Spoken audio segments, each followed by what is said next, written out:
Greg saw the Suicide Squad without me. So you know what I decided to do? I'm going to Cinemark with all of my closest friends, who are mostly Greg's closest friends, and we're gonna have ourselves a private viewing party. So he's not invited, $149. You can see any movie you want with your friends, not for free, for $149, but that's a way better deal than a normal movie. So you know what? Come with me. I'm inviting you guys, because Greg's not invited. Let's do this. You really think you could just watch this movie without What are you doing here? I liked it that much that I wanted to step on your toes. It'll mainly be your video, don't worry. Second viewing Don't Greg worry. over Let's here. go, John's friends. Guys, we just watched The Suicide Squad, not to be confused with Suicide Squad. And now we're gonna go around the room, we're gonna collect everyone's opinions and see if it lives up to the Rotten Tomatoes hype. Yeah, then we'll just get a discussion going. We got a lot of opinions to go through here. Well, let's start a fight. Let's do this. All right, Olivia, what did you think about the movie? I thought it was great. I loved it. Sebastian and King Shark are the best part of it. You feel connected to all the characters and you care about them and their outcomes and what happens with them. It's more intertwined with the audience than the first one. Jason Dolan, did you like it, love it, hate it? What's your thoughts? I really liked it. I'm definitely looking forward to a Suicide Squad. And Harley Quinn, best part. All right, Jabby Coy, did you love it, like it, hate it? What'd you think? It was cool. I definitely liked it more than the other Suicide Squad, less than Guardians of the Galaxy, more than Guardians of the Galaxy 2, and I would never watch it again. Okay. Tyler Eilerman from Fan Theory TV, did you love it, like it, hate it? What'd you think? I loved it. I'm not a DC fan, and I liked it more than both Guardians. I like the visuals that they used, and I thought it was my kind of fucked up sense of humor, and yeah, it was great. It was beautiful. Josh, did you love it, like it, hate it? Give your thoughts. I liked it. This is what I'll say. The first 2/3, I thought the tone and pacing was kind of off, and I wasn't quite getting into it, but the third act definitely kind of saved the movie for me in some ways. Some of the actors that are on this poster, I was excited to see, and I don't feel like we really got enough of. I'm not going to get into spoilers. And I think the Harley Quinn side story just didn't really work for me. I felt like they kind of had to shoot her in there a little bit, but overall, I like James Gunn. I think he had fun at the rated R. Do whatever you want and get gory. It's definitely gory. It's definitely rated R. But yeah, I have some reservations about it overall, but not a bad time. Whatever. Aaron, my friend, did you love it, like it, hate it? What'd you think? I really liked it. I didn't quite love it because I don't feel like by the end of the movie I had like this strong sense of like rallying, like yes, they did it. But you know, I really enjoyed the ride. It definitely presented itself as a Suicide Squad movie, the one we were waiting for years, lived up to the potential of what the first one had, while also kind of navigating a moral gray area of what a Suicide Squad movie could be. I had a blast of a time, and they did some interesting things with Harley Quinn that the other two movies hadn't done. James Gunn's sensibilities portrayed her in quite a different way. And yeah, I had a grand old time with the thing. Ashura. I thought it was pretty fun. I mean, it was definitely rated R. I don't know why when I went into the movie, I didn't quite expect it to be quite that gory, but I was just like, oh, okay. But it was pretty fun. I like the characters, and King Shark is the best. Some issues, I won't say, but yeah, it was fun overall and visually stunning. So there. All right, John, what did you think about it, my friend? I thought this was really fun, and I liked that it breathed like an actual movie. It had a lot of reveals that I wasn't expecting from it, and I think that was my favorite aspect. Like, it seemed to have just a little pinch more on its mind than I thought it would, and it said some things I wasn't expecting a movie like this to try and say. I really enjoyed the ensemble. I liked the irreverent, gory sort of trauma edges that James Gunn gets to bring with him to these big corporate studio gigs, and yeah, I would recommend it. All right, guys, so should you see this in the theaters? Yes! Alright, so since Greg already talked for 12 minutes about this, I got two people with me. I feel like we could take up 36. Where should we start, Greg? Well, John, who were some of your favorite highlight characters in this movie? Definitely the Joker played by Jared Leto, my favorite cameo in the movie. No, I mean, there's so many great characters across this, and no matter how much time anybody spends on screen, there are a lot of people who really make an impact. I mean, it's hard not to call out Polka-Dot Man, Ratcatcher 2, because they are so prominent. TDK especially. I mean, yeah, that's the thing, is then you start thinking about all the other characters, and you're like, TDK, and even returning characters. I was like, I'm so happy to see Boomerang back here. Weirdly, I love Rick Flag this time around. Weasel was cool. Weasel was something else. And even Harley, like Harley is an experience where you were coming out of a few other performances, probably the most performances of anybody in the DCEU right now.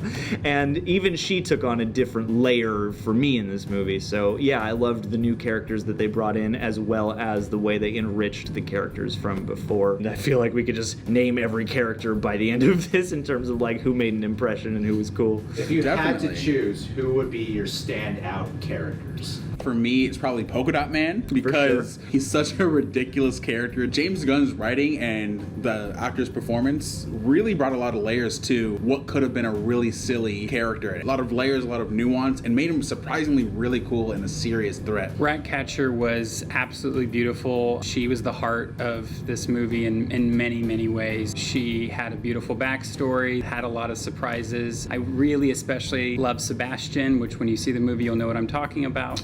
Sebastian, hands down #1 character. MVP. I'm not being paid to say that. She really felt like a real grounded character. She pulled everyone together. It was great.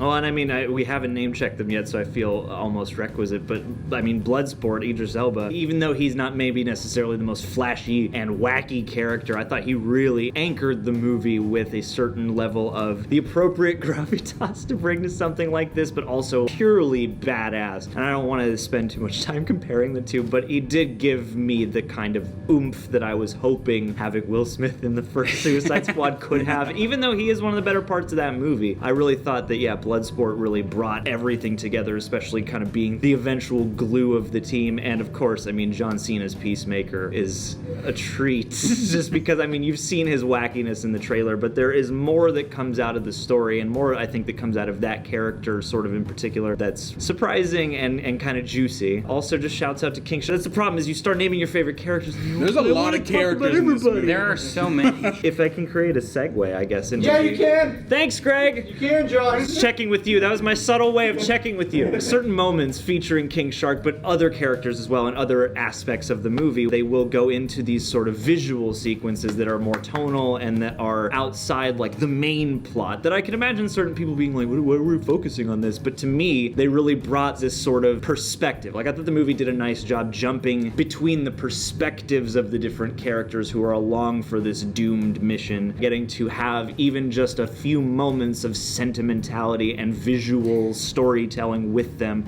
brought a lot to this movie. And again, coming out of the previous, which was like so heavily edited and apt to tell you everything, this movie did a nice job of pulling back when it needed to and doing something more interesting when it needed to. Yeah, it had plenty of grounding, but it also took you off to little dream states at moments, and it's what a film should be, as an art piece. Yeah, it felt like a bunch of issues amounting to one big graphic novel to me, in a way, especially with some of the subplots, some of the side stories, and the way that ultimately things kind of all come back together and culminate. What really makes this movie special is the fact that James Gunn does a beautiful job humanizing these villains, these antagonists traditionally in other superhero stories, providing these characters little things like either phobias or traumas with their parents or whatever. It makes them more accessible to us as an audience, while also playing on those characters' fears that make them human in a humorous way. It's also very shocking. A lot of the violence is incredibly shocking and super jarring, but it is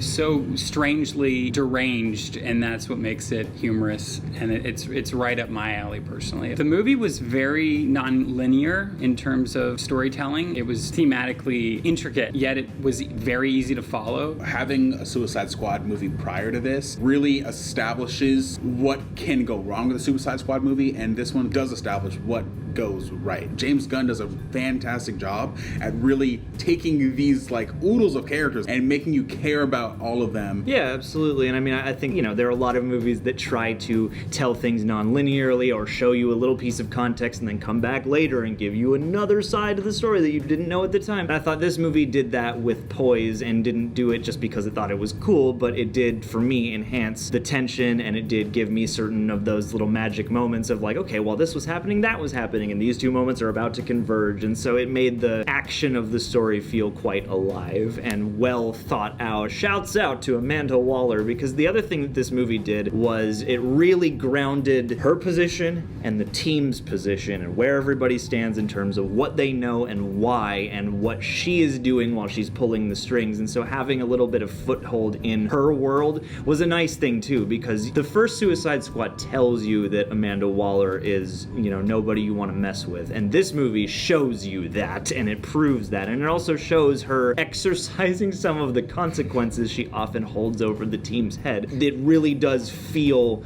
real, the stakes of we have to go through with this, you know. I gotta ask, what do you think about Harley Quinn? Even though this is sort of a standalone movie, she does definitely show growth. So in some ways, it's like I wanna acknowledge some of the stuff from even Suicide Squad, but especially the Birds of Prey movie leading into this. You can really see how much she has just really grown. The sensibilities and writing that James Gunn brought to the character changed her and evolved her and presented her wackiness, her looniness in a different kind of way in this movie. She's been through stuff. We've seen her love the Joker. We've seen her break up and go through the heartbreak of that, and now we're seeing her on the other side of that while still keeping that sort of that. Would you say innocence? I said nuttiness. Innocence. Nuttiness. Innocent nuttiness. Not. She's very much a killing machine, but is also a source of humor within the film as And well. she's learning as she goes. The last thing I'll ask is, what, if anything, did you not like about it?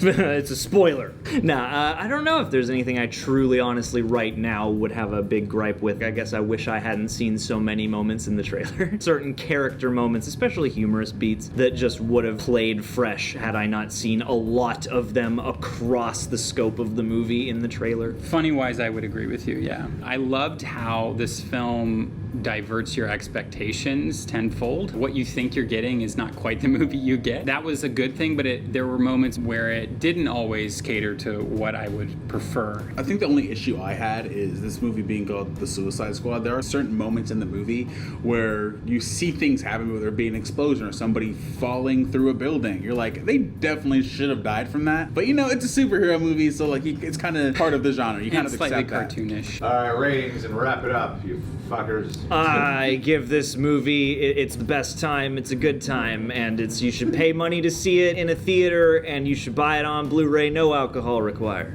If I had to put it somewhere within his other filmography, within the superhero genre, I would say better than Guardians 2. For me, it didn't quite hit as hard as Guardians 1. Yes, there was music in this movie, but I don't think it played as integrally as it did within the other movies that he's done. But it was a lot of fun. Like, I'd give it like a 7.5 out of 10. Yeah, I would say I could watch more of it. I would put it at a solid A+, but not quite an A++.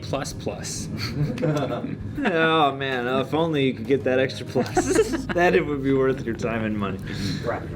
Guys, thank you for joining us today. If you've been one of the lucky people up until the release of this video who's seen the movie, leave your thoughts down below. Try and keep them spoiler free until the movie's out, then it's a free-for-all. Remember to like, comment, subscribe, all that good stuff. Click the notification bell. And thank you again to Cinemark for having us. You can get your own private watch party for $149. Whole theater to yourself. They'll even turn the volume up slightly louder if that's your jam.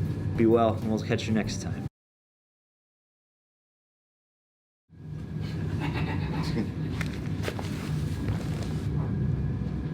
I thought it was even better the second time around.